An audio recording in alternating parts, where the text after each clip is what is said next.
Winter stem plants are in lots of people's gardens. Today I'm going to show you how to prune it and what to do with the material afterwards. There are two common genus that are used in winter stems. Salix, which is this one here, where the leaves are alternate, and Cornus, when the leaves are opposite each other. These are mature plants. I would say they're roughly 10 plus years old. In order to get to this stage, a young plant will throw up a lot of shoots from the bottom. What you'll need to do is you'll need to take a few of the stems and you'll train them. And by training them, it means you're leaving those to grow a bit older. You can see with this one, you can bring it up and prune it at a certain height that you want. And in repeating that process year on year, the initial stem will get woodier and woodier. By doing that, you're lifting the whole plants up and you're allowing for this underplanting underneath. When pruning the salix, it's important to find two healthy buds. The buds can be found by running your hand along the stem and you'll be able to feel a small bump. This time of the year, they should be very, very small. If you cut down below two healthy buds, your plant won't grow in size next year. You make sure you cut above the two healthy buds and you'll get twice as many stems. So this is the dogwood, the Cornus, and as you can see, the stems, they're opposite each other all the way down the stem. And so what you want to do, you want to find the lowest healthy pair.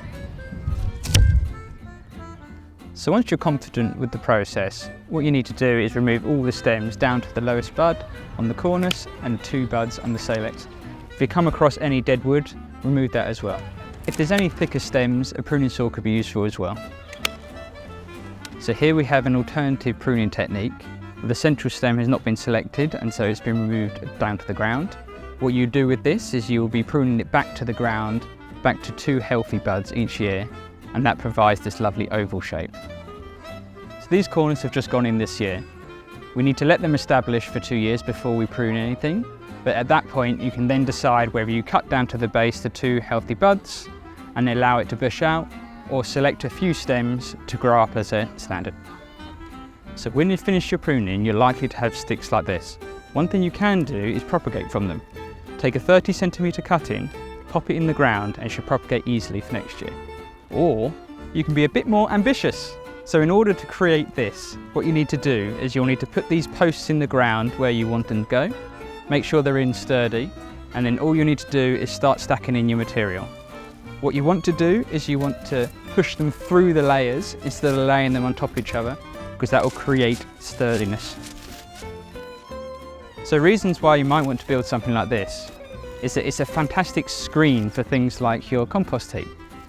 Also, it creates a bit of a windbreak if you've got an open site. And very importantly, it's fantastic habitat for wildlife. Winter stems are fantastic, they've got loads of uses like we've seen.